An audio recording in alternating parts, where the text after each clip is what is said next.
കഥയുടെ ആരംഭത്തിൽ നമ്മുടെ നായകനും നായികയും ഒരു വീടിനുള്ളിലാണ്. നായകന്റെ വീടാണത്. അത്യാവശ്യം വലിപ്പമുള്ള നല്ല വലിയൊരു ബംഗ്ലാവ് പോലത്തെ ഒരു വീടാണ്. ഒരു ചെറിയ ഗ്രാമപ്രദേശത്തുള്ള ഒരു വീട്. നായകന്റെ അച്ഛനും അമ്മയൊക്കെ നേരത്തെ മരിച്ചു പോയതാണ്. അതുകൊണ്ട് ആ വീടിനുള്ളിൽ നമ്മുടെ കഥാനായികയും നായകനും മാത്രമേ ഉള്ളൂ. അപ്പൊ നായികയ്ക്ക് ചില മാനസിക പ്രശ്നങ്ങളുണ്ട്. പുള്ളിക്കാരിയുടെ മരിച്ചുപോയ ഫ്രണ്ട്സിനെയൊക്കെ കാണുന്നു, അവർ വന്ന് സംസാരിക്കുന്നു, തുടങ്ങിയ ചില മാനസിക പ്രശ്നങ്ങളൊക്കെ നമ്മുടെ നായികയ്ക്കുണ്ട്. അതുകൊണ്ടൊക്കെ തന്നെ ഹോസ്പിറ്റലിലൊക്കെ പോയി ഇവർ തിരിച്ചു വന്ന് റെസ്റ്റ് ചെയ്യുന്ന ടൈമാണ്. ഈ ടൈമിലാണ് നമ്മുടെ കഥാനായകന്റെ കൂട്ടുകാരൻ വിളിക്കുന്നത്. പുള്ളിക്കാരൻ, അതായത് ഈ കൂട്ടുകാരൻ അദ്ദേഹത്തിന്റെ ഗേൾ ഫ്രണ്ടിനെ പ്രപ്പോസ് ചെയ്യാനായിട്ട് പോവുകയാണ്. അപ്പോൾ ഒരു ഗിഫ്റ്റ് കാര്യങ്ങളൊക്കെ വാങ്ങിക്കണം. അതിനുവേണ്ടി നായകനെയും കൂട്ടി പോകാനായിട്ടാണ് പുള്ളിക്കാരൻ വിളിക്കുന്നത്.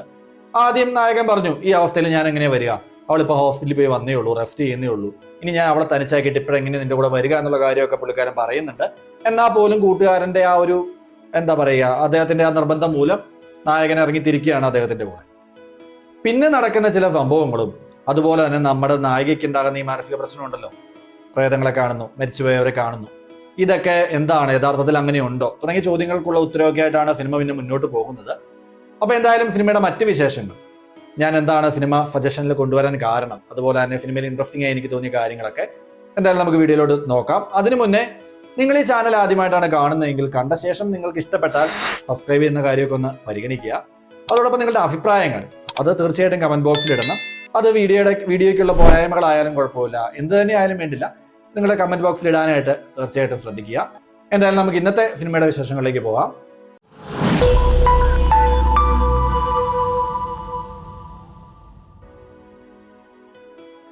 നമസ്കാരം, മൂവീസ് അറൗണ്ടിലേക്ക് എല്ലാവർക്കും സ്വാഗതം. ഇന്ന് 2023 പുറത്തു വന്ന ഒരു തമിഴ് മിസ്റ്ററി ഹൊറർ ത്രില്ലർ സിനിമയാണ് ചൈത്ര. അപ്പൊ ആ സിനിമയുടെ വിശേഷങ്ങളാണ് നോക്കുന്നത്. എം ജനിത് കുമാർ അദ്ദേഹമാണ് സിനിമ സംവിധാനം ചെയ്തിരിക്കുന്നത്. ഈ സിനിമയിലോട്ടും ഞാൻ വരാനുണ്ടായ കാരണം നോർമൽ കാരണങ്ങളൊക്കെ തന്നെയാണ്. സജഷനിൽ ഈ സിനിമ വന്നു, അതോടൊപ്പം അത്യാവശ്യം നല്ല റേറ്റിംഗ് ഒക്കെ ഉണ്ടായിരുന്നു സിനിമയ്ക്ക്. എന്തായാലും കണ്ടു കഴിഞ്ഞപ്പോൾ എനിക്ക് പഴയ ഒരു മലയാള ചിത്രം ഓർമ്മ വന്നു. 2006 ആ സിനിമ പുറത്തു വന്നത്. ജയറാമാണ് പ്രധാന വേഷത്തിലെത്തിയതും ആ ചിത്രത്തിൽ. മൂന്നാമതൊരാൾ, അതായിരുന്നു സിനിമയുടെ പേര്. എന്ന് കരുതി ആ സിനിമയും ഈ സിനിമയും തമ്മിൽ ബന്ധമുണ്ടെന്നോ അല്ലെങ്കിൽ രണ്ടും അതിന്റെ കോപ്പിയാണെന്നോ ഒന്നും അല്ല ഞാൻ പറയുന്നത്. ചില കാര്യങ്ങളൊക്കെ കണ്ടു കഴിഞ്ഞപ്പോൾ ചെറിയൊരു കണക്ഷൻ തോന്നി സിനിമയായിട്ട്.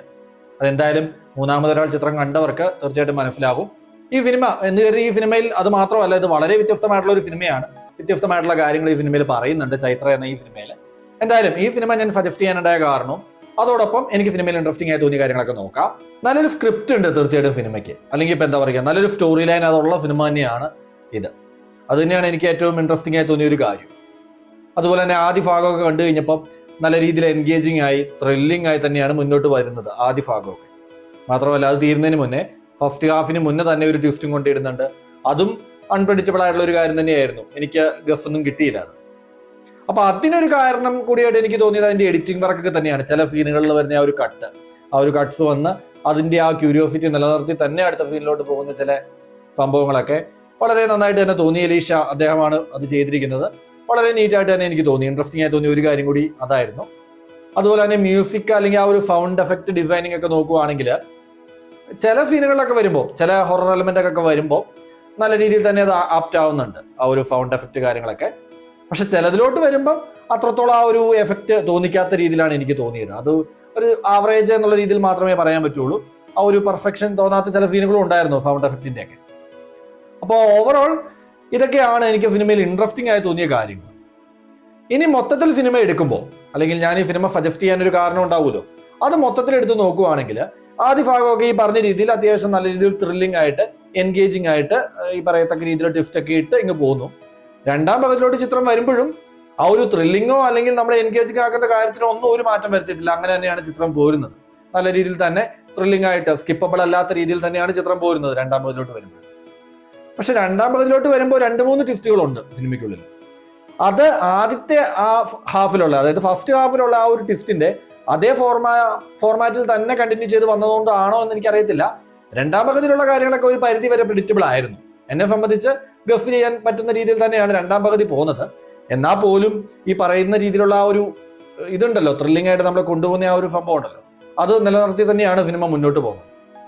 ക്ലൈമാക്സ് ഒക്കെ ആയപ്പോഴത്തേക്കും ട്വിസ്റ്റിന്റെ എണ്ണം കൂട്ടാൻ വേണ്ടിയിട്ടാണോ എന്ന് എനിക്കറിയില്ല, അല്പം ഓവറായിട്ടുള്ള ഒരു ഫീൽ എനിക്ക് തോന്നി. ചില കാര്യങ്ങൾക്കൊന്നും അത്ര വ്യക്തമായിട്ടുള്ള ഒരു എക്സ്പ്ലനേഷൻ കൊടുക്കുന്നില്ല.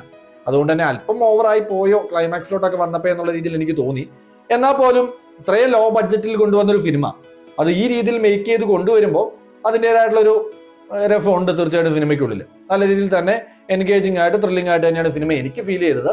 എന്തായാലും ഇതുപോലെയുള്ള എന്താ പറയുക ഒരു ഹൊറർ ത്രില്ലർ സിനിമകളൊക്കെ അല്ലെങ്കിൽ മിസ്റ്ററി ത്രില്ലർ സിനിമകളൊക്കെ ഇതൊക്കെ ഇഷ്ടപ്പെടുന്നവർക്ക്, അതിലും വ്യത്യസ്തത ഇഷ്ടപ്പെടുന്നവർക്ക് തീർച്ചയായിട്ടും വൺ ടൈം വാച്ചബിൾ ആണ് സിനിമ. ഒരു തവണ കാണാനുള്ള കാര്യങ്ങളൊക്കെ തന്നെ സിനിമയിലുണ്ട്. പിന്നെ എനിക്ക് സിനിമയിൽ നെഗറ്റീവായിട്ട് തോന്നിയ കാര്യങ്ങൾ പ്രധാനമായിട്ടും പറയുവാണെങ്കിൽ ഇതിൽ അഭിനയിച്ച ഓരോരുത്തരുടെയും 1 or 2 ക്യാരക്ടേഴ്സിന് വേണമെങ്കിൽ മാറ്റി നിർത്താം. ബാക്കി എല്ലാവരുടെയും പെർഫോമൻസ് ആണ് എന്താ പറയുക പഠിച്ച് മനസ്സിനുള്ളിൽ വെച്ച് അത് ആവശ്യ സമയത്ത് എടുത്തിടുക എന്നുള്ള രീതി, അല്ലാതെ ഒരു നാച്ചുറാലിറ്റി അത് നാച്ചുറലായിട്ട് വന്നില്ല എന്നുള്ളത് തന്നെയാണ് എനിക്ക് തോന്നിയ ഒരു കാര്യം പെർഫോമൻസ് വരുമ്പോൾ. അതുപോലെ തന്നെ മേക്കിങ്ങിലോട്ട് വരുമ്പോഴായാൽ പോലും ചിലയിടങ്ങളിലൊക്കെ ഇപ്പൊ എന്താ പറയുക ആ ഒരു ഹൊറർ എലമെന്റ് കൊണ്ടുവന്ന സീനുകളൊക്കെ അല്പം കൂടി നല്ലൊരു ക്വാളിറ്റി ആയിട്ട് കൊണ്ടുവരായിരുന്നു. വീടിനുള്ളിൽ നടക്കുന്ന കാര്യങ്ങളും അതും ഒരു മേക്കിങ്ങിൽ ആ ഒരു ക്വാളിറ്റിയും കൂടി കൊണ്ടുവന്നായിരുന്നെങ്കിൽ, മേക്കിങ്ങിലും പെർഫോമൻസിലും ഇതിൽ രണ്ടിലും ആ ഒരു ക്വാളിറ്റി കൂടി കൊണ്ടുവന്നായിരുന്നെങ്കിൽ ചിത്രം ഇതിൽ കൂടുതൽ ഒരു നല്ല ലെവലിൽ എത്തപ്പെടേണ്ട ഒരു ചിത്രമായിട്ടാണ് എനിക്ക് തോന്നിയത്. കാരണം മൊത്തത്തിൽ ആ ഒരു സ്റ്റോറി ലൈൻ എടുക്കുമ്പോൾ അതിൽ തീർച്ചയായിട്ടും ഒരു വ്യത്യസ്തതയുണ്ട്. അതുകൊണ്ട് തന്നെ ഈ സിനിമ ഞാൻ നിങ്ങൾക്ക് സജസ്റ്റ് ചെയ്യാൻ കാരണം അത് തന്നെയാണ്. ആ ഒരു നല്ല സ്റ്റോറി, അത് നല്ല വ്യത്യസ്തമായിട്ടുള്ള ഒരു സ്റ്റോറി ലൈൻ, അത് കേൾക്കാൻ ആഗ്രഹിക്കുന്നവർക്ക് തീർച്ചയായിട്ടും സിനിമ കാണാം. ഒത്തിരി ഈ പറയത്തക്ക രീതിയിൽ കുറച്ചധികം പോരായ്മകളൊക്കെ ചിത്രത്തിലുണ്ട്. എന്നാൽ പോലും ഈ പറഞ്ഞതിന് വേണ്ടി നമുക്ക് ചിത്രം വൺ ടൈം വാച്ചബിൾ ആണ് എന്നുള്ളത് തന്നെയാണ് എനിക്ക് തോന്നിയൊരു കാര്യം. എന്തായാലും സിനിമ കാണാൻ ആഗ്രഹിക്കുന്നവർ തീർച്ചയായിട്ടും സിനിമ കാണുക. അതുപോലെ തന്നെ ഇങ്ങനെയുള്ള ചെറിയ സിനിമകളിലുള്ള നല്ല സിനിമകൾ അല്ലെങ്കിൽ റിലീസ് ആകുന്ന സിനിമകൾ ഇതിൻ്റെയൊക്കെ വിശേഷങ്ങളുമായിട്ട് ഞാൻ വീണ്ടും വരാം. അതുവരെയ്ക്കും എല്ലാവർക്കും നന്ദി.